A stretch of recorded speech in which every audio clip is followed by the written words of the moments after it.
I would say that I'm shocked that I'm making this video, but I really am not shocked that I'm making this video. As a matter of fact, when I initially heard that the Houston Rockets traded Chris Paul for Russell Westbrook, I accepted that this was going to be an experiment and this could have been a realistic possibility. Now, before we get to everything, guys, really quickly, I am starting an NFL channel, which is very similar to the NBA news that I run on this channel. It's called Microphone. I'm going to leave a link to that in the description down below. And also, I've been getting hit with some copyright claims lately, guys, so in the event that something fishy happens to my YouTube channel, I still want to get content out to you guys, so I'm going to be uploading some of my content onto Instagram TV. If you guys want to support me over there, a link to that's in the description down below, but my Instagram account is @TheFlightMike. Same with my TikTok, guys. I'm going to start posting TikToks as well. It's also @TheFlightMike. And finally, if you see a lot of my content get recommended to you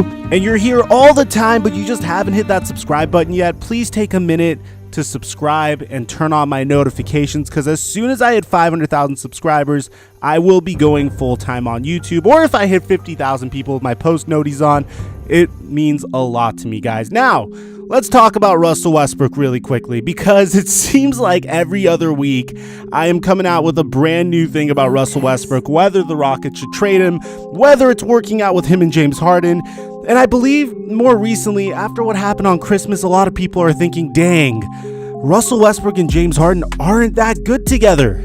Now, one of the best parts about my channel, and I'm sure a lot of you guys agree, is we don't just strictly deal with numbers. We go beyond the numbers and beyond the statistics, but I would be remiss if I didn't at least show you guys the Houston Rockets stats with Russell Westbrook this year. Russell Westbrook, believe it or not, despite not having the game 100% revolve around him anymore, despite him not being the #1 focal point of the offense anymore, he is still averaging more points per game this year than he did last year. The only way his numbers have dipped is instead of averaging a triple-double, instead of averaging, 10 assists and 11 rebounds per game, he now averages 7 assists and 8 rebounds per game, which, considering the fact that he is on a team with one of the greatest stat patterns, and I mean that respectively because I think James Harden's game is awesome, but some guy that just destroys the stat sheet, that is still very impressive. Russell Westbrook is still getting his despite playing 1 less minute per game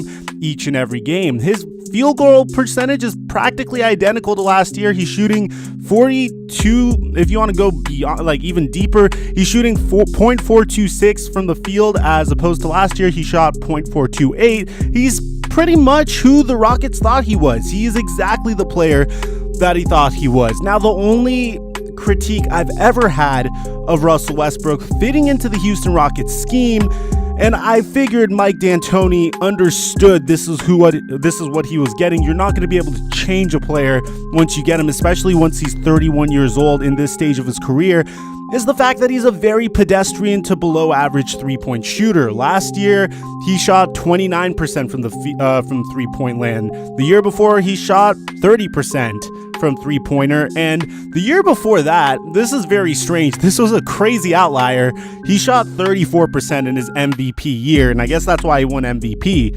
Now, there's no reason why his three-point shot hasn't been falling. I'm assuming he just hasn't been working on it as much. I'm sure if you guys follow LeBron James, you also would notice a similar trend. It's a very remarkable concept that even I, as an NBA fan, still can't wrap my head around it. But LeBron has years, for example, his 2013 season with the Miami Heat, he had a year where he shot 41% from the field, but a mere 3 years later with the Cleveland Cavaliers, he shot 30% from three-point land. So, and if you fast forward to this past year with the Lakers, he shot 34% from three. I guess it's one of those things that if you don't come into the league with a consistent three-point jumper, you're not going to consistently have high three-point shooting years. You're going to have some up years and some down years, which is a phenomenon to me, because you would think once you work on something, it would stay there for good. But I digress, guys. I wanted to tell you that is the only issue with Russell Westbrook on the Houston Rockets in terms of fit. If you see the Houston Rockets starting five, everybody on that starting lineup could shoot the three ball except for Russell Westbrook and Clint Capella, which makes you wonder, hey, I understand that Daryl Morey is obsessed with James Harden. He believes that James Harden is the greatest offensive player of all time, and he is one of the top offensive players of all time. I don't know if he is the greatest offensive player of all time. In fact, let me know what you guys think in the comment section. But now we're beginning to see Russell Westbrook in trade rumors, and we got to get down to the source. The source is Ryan Russillo of the Ringer podcast network. He doesn't have the greatest history of being a credible source, but this is where we're getting this info from, and I'm going to leave it to you guys to interpret, and I'm going to give you my interpretation. And it goes like this. He says, is Daryl Morey actively calling people saying, I gotta dump Westbrook? No, of course he wouldn't do it like that, but there are people who believe that Russell Westbrook is available and that Daryl knows that he's got to figure something out here, and it's about the contract more than somebody watching Westbrook, which is exactly going back to my video. And I still have this video up. You guys could go and take a look at it. Going back to my video where I analyzed this trade, Russell Westbrook for Chris Paul, I said there's two major issues with this trade. One, that the Houston Rockets are only marginally improving their team by dumping Chris Paul for Russell Westbrook. Marginally, meaning yes, Russell Westbrook is the better player. Yes, Russell Westbrook dishes more assists, grabs more rebounds, scores more points, but he doesn't have a higher PER. He isn't as effective from the field, and when it comes to his three-point shooting, Chris Paul is shooting 39% from three this year.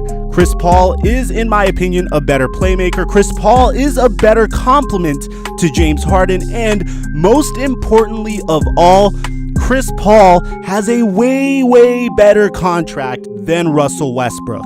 And what I'm saying here is I do believe that the Houston Rockets, and I'm not going to keep playing Captain Hindsight, I do believe the Houston Rockets were a little bit trigger happy when it came to this trade, because Russell Westbrook's contract is on the books until the 2023 season. Chris Paul's contract is off the books after the 2022 season, which means that this contract hit Chris Paul at the very worst is an expiring contract at the end of next year, which is why the OKC Thunder aren't trading him yet, by the way. They understand next year Chris Paul is going to have an amazing contract, one of the more tradable contracts in the league. It's not going to be that hard to offload Chris Paul.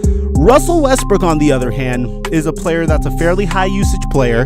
He is getting up there in age. His best years, in my opinion, are behind him, and his contract is pretty much an extension of Chris Paul's. Now, regardless, the trade was made, and the Rockets did get marginally better. But are the Rockets that much better this year than they were in the, last year?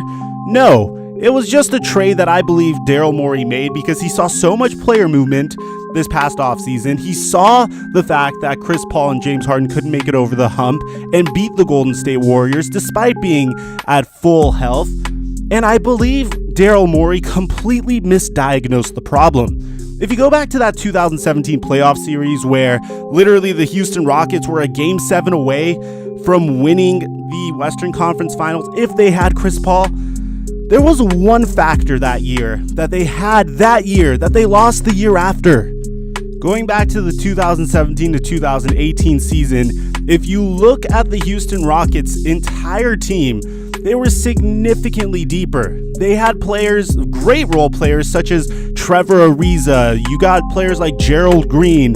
You had players like Joe Johnson, Luke Richard Mbah a Moute that could switch on to players. You had players that were extremely versatile and great defenders on that team.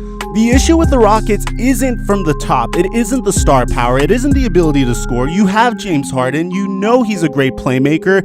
And if you want to give him a complimentary piece so he doesn't get tired out, that's fine. But that is not the reason why the Rockets didn't make a deep run last year. If you take a look at their roster the year after, they lost players like Luke Richard Mbah a Moute. They lost Trevor Ariza, and they tried to replace him with the likes of Kenneth Faried and Michael Carter-Williams and Carmelo Anthony. And Carmelo Anthony's literally the opposite of Luke Richard Mbah a Moute. He's literally the opposite of Trevor Ariza. He's a great offensive player, but he doesn't give you that defense. And when you're the Houston Rockets, the one thing that they have going for themselves is offense, and they're so good offensively that they have a tendency to sacrifice defense. But when the Rockets play defense and they have players that commit to defense, that's when they're at their best. That's why I think the Chris Paul trade was a foolish trade. That was not the issue for the Rockets, and I feel like if they want to trade Russell Westbrook, again, Russell Westbrook isn't the problem. It's not the problem at all. The role players are the problem. If they want to listen to offers for Russell Westbrook's contract, that's fine. Should they be hunting for a trade? No. Do I think they're hunting for a trade? No. But if the right trade does come calling, will the Houston Rockets pick up and try to execute the trade? Possibly, but I don't really think you want such a huge shakeup in the middle of the season, especially if you're doing fairly decent, save for Christmas time.